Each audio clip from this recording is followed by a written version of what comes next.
Welcome, ZASLOW Show 2.0. It is a Monday, the 11th of September. Good to have you aboard. We are a Believe podcast brought to us, as always, by Anidjar and Levine accident attorneys. You've been involved in any kind of an accident. You're dealing with a personal injury, slip and fall, motorcycle, boat and car accident, hit and run. I send you to Anidjar and Levine accident attorneys, 800-747-FREE. That's 800-747-3733.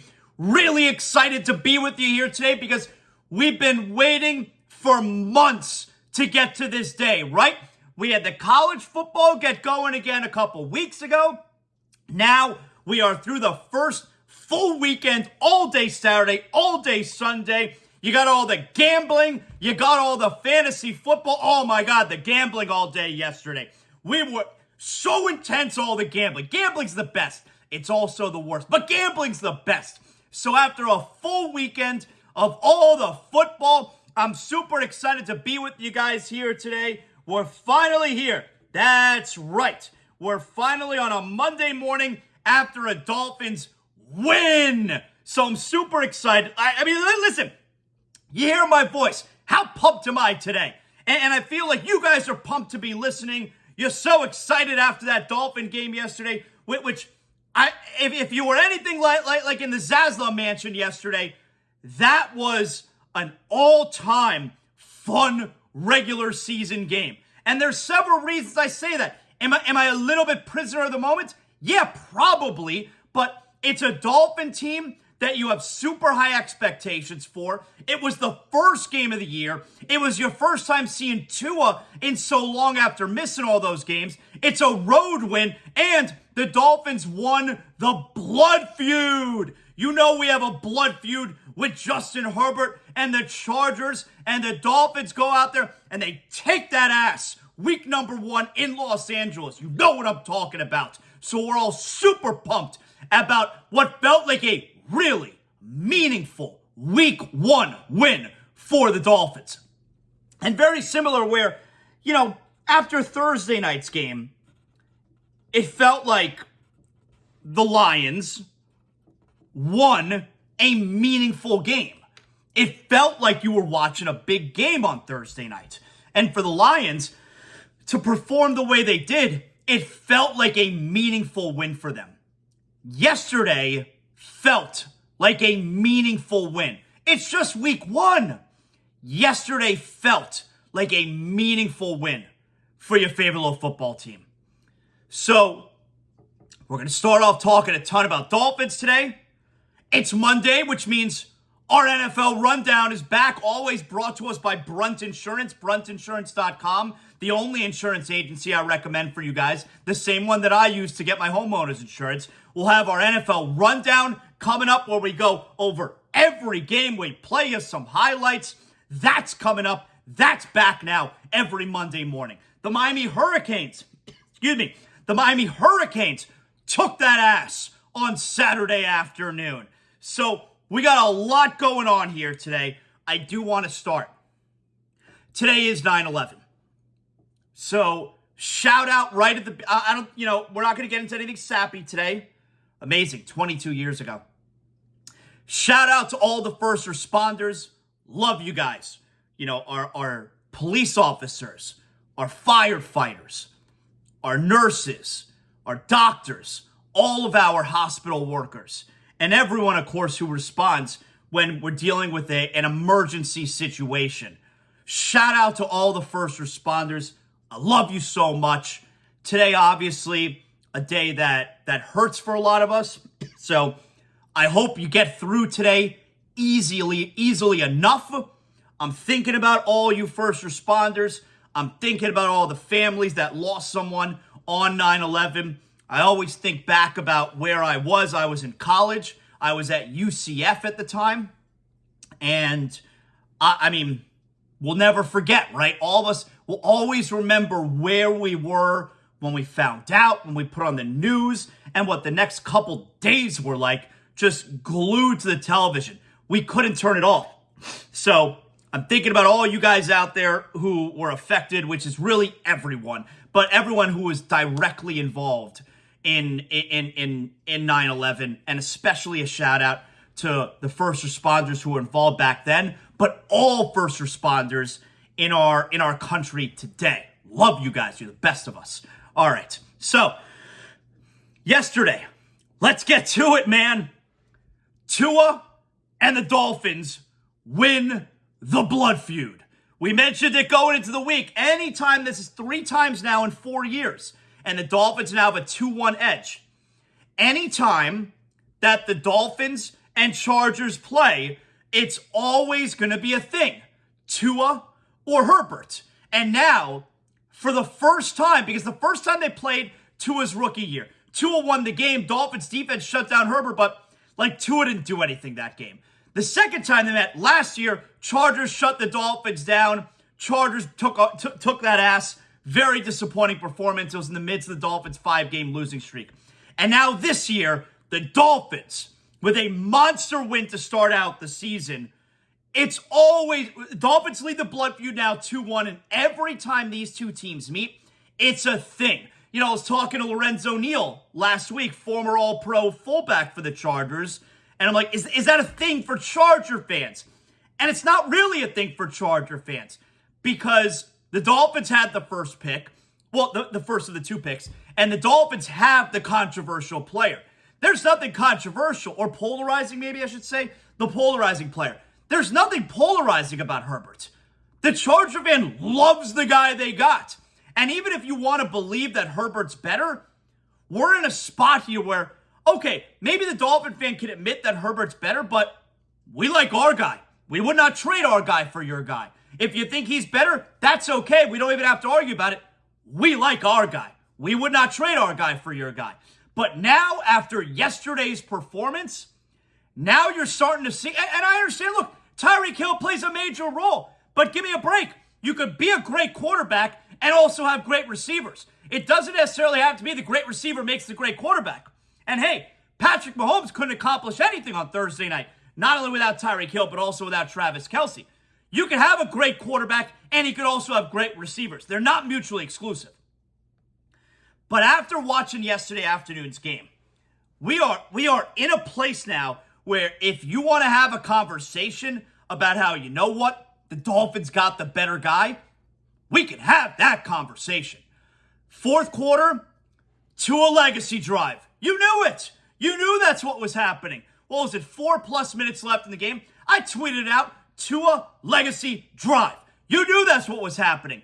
And you also knew they were going to march down that field. And they do. And Tua makes as perfect a pass you're ever going to see to the right over the shoulder of the defender into the chest of Tyreek Hill, where only he can catch it. And then when Herbert gets it back with the game on the line, nothing.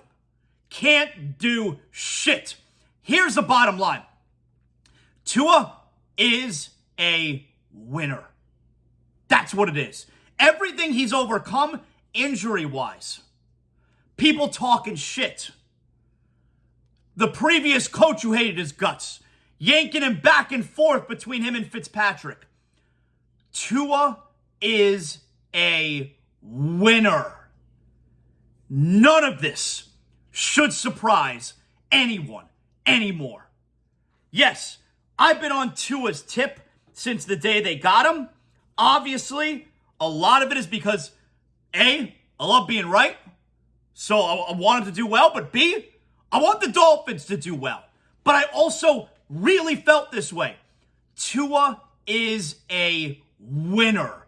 Everything about him. Some dudes just, it's not tangible. Some dudes you could see, they just have that quality. They have that winner factor.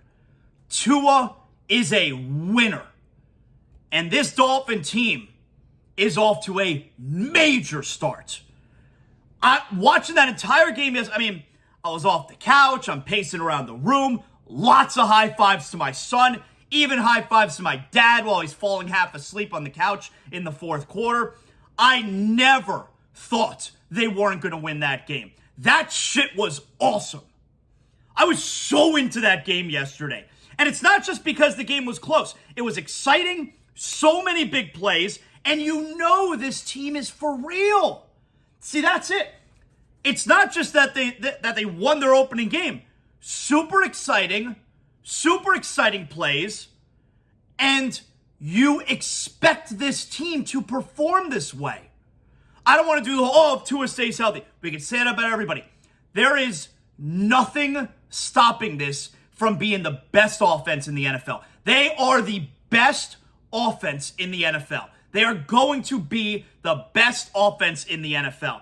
And you know what? They look even better than they did last year. Like at their peak last year, those first 10 games, remember when they were 7-3? They look even better this year. And you know why they're going to look even better?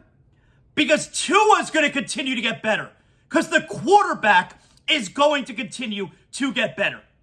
Made one bad decision yesterday. One bad throw. It was the jump ball. It was the interception. Jump ball for Berrios. You can't do that, all right? But this, I'll tell you something. So many big plays. You know this team is for real. And if you're going to be for real, you win that game yesterday. If you're going to be for real, you win that game yesterday at a team that you could be competing for a playoff spot with. I'm not even just talking about you win that game because the best way, the easiest way into the postseason is to win the division, and the Dolphins are in a tough division. I'm not even thinking about that. I'm thinking about, all right, what if you have to compete for a wild card spot? That's a team that you will have to compete with, Chargers. If you're going to be a big-time team, you win that game yesterday. And holy shit. I mean, Tua was amazing. He was the best quarterback in the NFL yesterday. No doubt about it. Not even close. Tua was the best quarterback in the NFL. Matter of fact, Tua and Tyreek Hill are the best quarterback wide receiver duo in the NFL. Yeah. Is that what I said? This game for Tua, it felt like Marino in 94. It did. And if you don't know what I'm talking about, let me learn you up a little bit. Let me give you a history lesson. So, by the way, Tua yesterday threw for the fourth most opening game yards in NFL history. Third was Marino, 474, I think. Tua fourth at 466. That game, that Marino opening game threw for 474 yards, was the opening game at home against New England, 1994. Tua yesterday looked like Marino opening game circa 94. Not just because he's right behind him now in most yards ever for an opening game of the season for a quarterback, but Marino, little history lesson for you ass. Marino missed almost the entire season before with an Achilles injury. Marino never been hurt. He was an Iron Man. Never missed games. You didn't know that was like year number 10 for Marino at that point. Achilles injury back then, killer. You have no idea what you're going to look like when you return. We had no idea if he was going to be the same Marino. And the first game back, Marino beats Bledsoe and the Patriots in a shootout. Third most yards ever for a quarterback on opening game.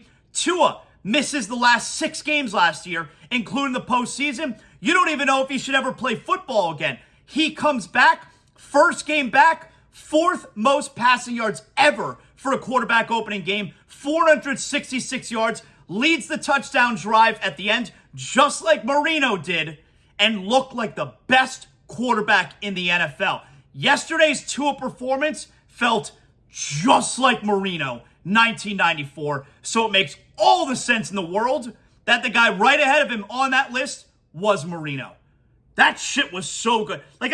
It's one of my all-time favorite Marino performances. And, yesterday is not as good. If you're going to rank the Tua performances, you're not putting yesterday over the Baltimore game last year, the 6 touchdowns. That's still the best, especially because they're down by so much. But game on the line, back and forth, toe-to-toe with Herbert, that right there, it was like watching Marino, game 1 of 94. All that time away from injury, and then returns with that performance. Hell yeah. Hell yeah. if you're going to be a big-time team, you win that game yesterday. The Dolphins look like a big-time team. And you have not seen an offense like this for the Dolphins since Marino. And by the way, Marino never had Tyreek Hill. This offense looks better already than it did last year. I'm not trying to tell you that the Chargers are some type of world beaters on defense, but whatever. Tua sliced and diced them from the get-go. And the fact of the matter is, the Dolphins left 2 touchdowns on the board because if not for those 2 turnovers, first possession of the game, I mean, Connor Williams, Tua, the handoff there, the snap from center to quarterback, I don't know what the fuck the problem is there. There's no reason to believe they wouldn't have scored a touchdown there. And the bad decision throwing the jump ball from Tua to Berrios in the end zone. The Dolphins, they won by 2 yesterday. They should have won by 14.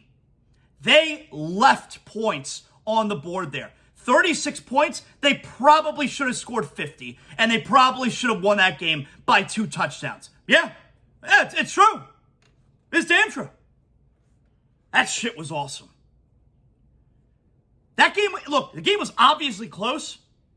I'm sorry, Dolphins are so much better than the Chargers. Like I said, the Chargers didn't leave points out there. The Dolphins left points out there. Tua was so far and away better than Herbert. 2 turnovers inside the 10-yard line. They could have won that game by 2 touchdowns. Dolphins are so much better than the Chargers. And Tua wins the blood feud. Most importantly. Man. So, good time to mention here. You guys know I love Sheets and Giggles, one of our great sponsors. Well, right now, if you go to sheetsgiggles.com, use the promo code upon checkout, fins up 36% off. That's the best part about our main sports starting up again. Dolphins, Heat, Panthers. My man Colin, the founder and CEO of Sheets and Giggles. Yep, that's right. Go to sheetsgiggles.com and upon checkout, use promo code fins up 36% off your order. What? 36% off. And like Colin said, should have been 37%. That's on Jason Sanders. He owes you a percent. 36% off your order right now. Use the promo code FINSUP at checkout, sheetsgiggles.com. You're never going to look anywhere else for your sheets ever again. You go to Sheets and Giggles. Naturally softer, cooler, most breathable sheets. So comfortable. I look at it right over there. Right over there in the ZASLOW Mansion bedroom. I'm in the bedroom. That's where ZASLOW Mansion studio is. Don't tell anybody. But right over there, that's where the magic is made, right on that bed. Me and Mrs. ZASLOW. And just those sheets right there. That's why my dog Bailey and Shaggy, they're sleeping on them right now. They're so sleepy because look at those sheets. Oh, my God. I sleep on a eucalyptus pillow.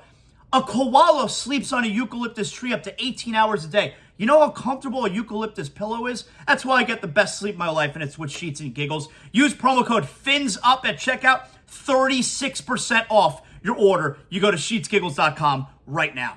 Now, you also know, yesterday, you know I was enjoying that game with a Johnny in my hand. That's right. ZASLOW Mansion, family room. We're watching on the couch. We're pacing around. Not in my underwear. My father was over. I'm not trying to make anyone uncomfortable. You know what I'm talking about. But I had a Johnny Cuba on my hand, of course.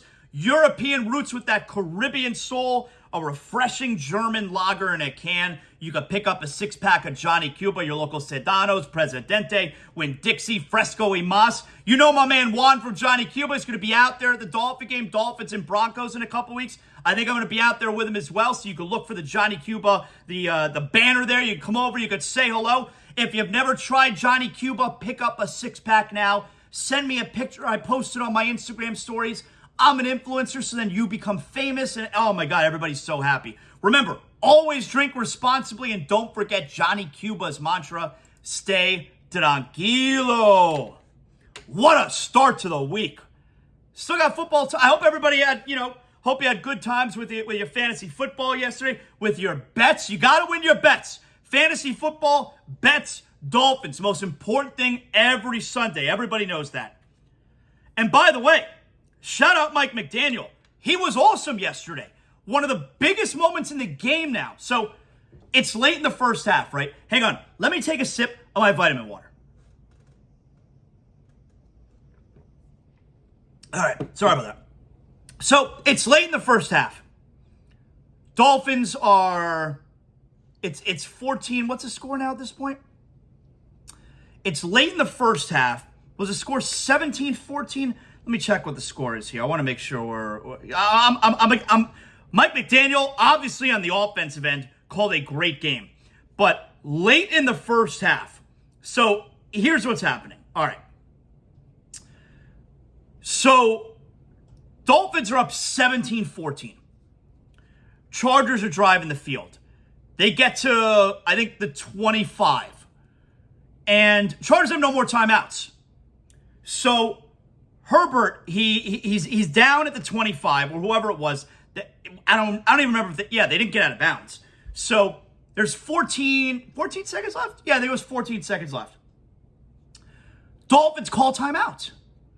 And my son says, why did they call timeout? Why did they stop the clock? Well, because the Chargers are going to drain the clock all the way down to like 2 seconds left. And then they're going to kick a field goal. Okay. Dolphins don't want that. Dolphins call timeout there with 14 seconds left. They want to get the ball back. They want to try one play. Or, by the way, maybe the Chargers missed the field goal. You try one play and get to field goal range. So they made the field goal. And then the Dolphins, inexplicably, you get one pass, by the way. You get the 22-yard completion to Jalen Waddle. So it puts you near midfield. And then you get the pass interference call 30 yards down the field. So stupid. And now you get a field goal attempt with 0 time left. Matter of fact, I went outside. I went out back to go take my dogs out. My son came outside. He goes, Dad, they got a pass interference. You're going to kick a field goal with no time left. I was like, oh my God. See, that's why they called the timeout. Excellent job by McDaniel understanding the situation. The Dolphins called the timeout there with 14 seconds left. The Chargers and Staley, terrible job in managing the clock there. You don't want to give the Dolphins any time. So they end up getting the field goal there. They go up 20-17 at the end of the half. Enormous sequence there. Great job by McDaniel, because guess what? You could say that right there won the Dolphins the game. They won the game by 2. They get a field goal at the end of the half there. They had no business getting.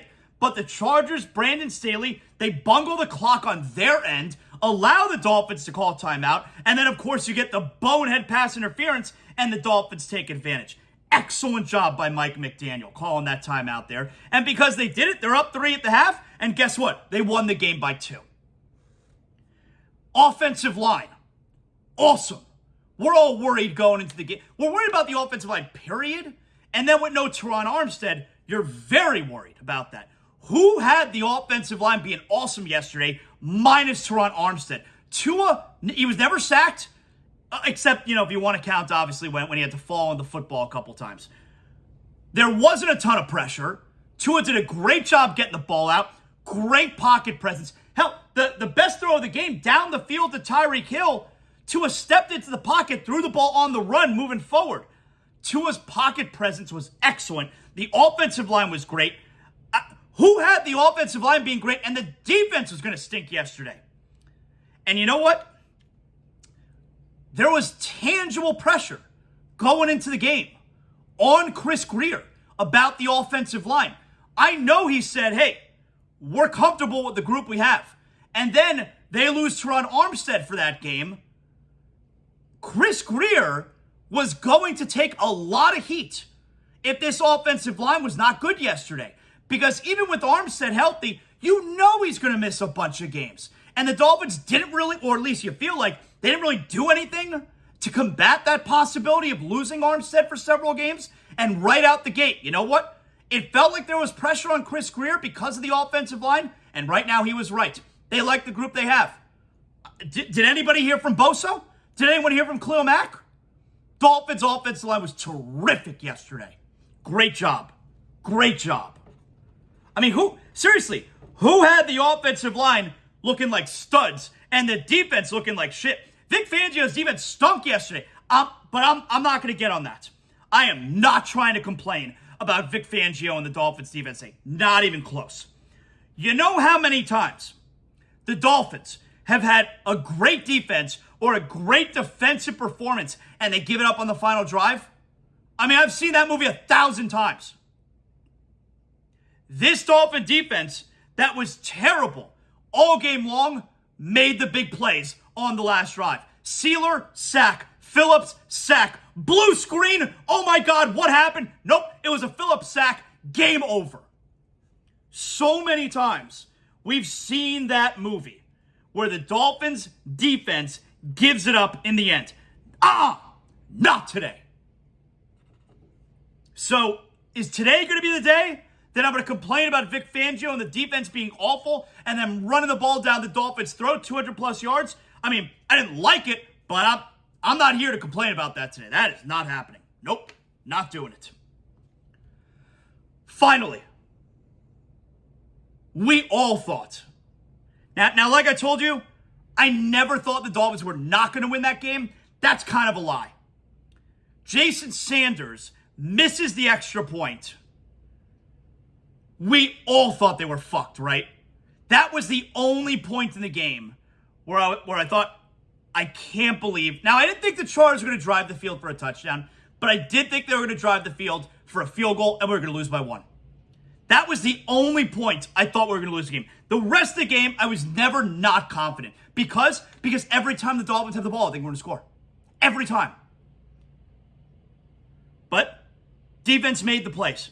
Defense made multiple plays. That was the only point I did not think we were going to win because of the stupid extra point. And how about that blue screen? I thought it was just me, but I think it happened to everybody. The screen turns blue right when you knew the Dolphins were wrapping up Herbert. So it wasn't that big a thing. Like the screen was blue for like a second.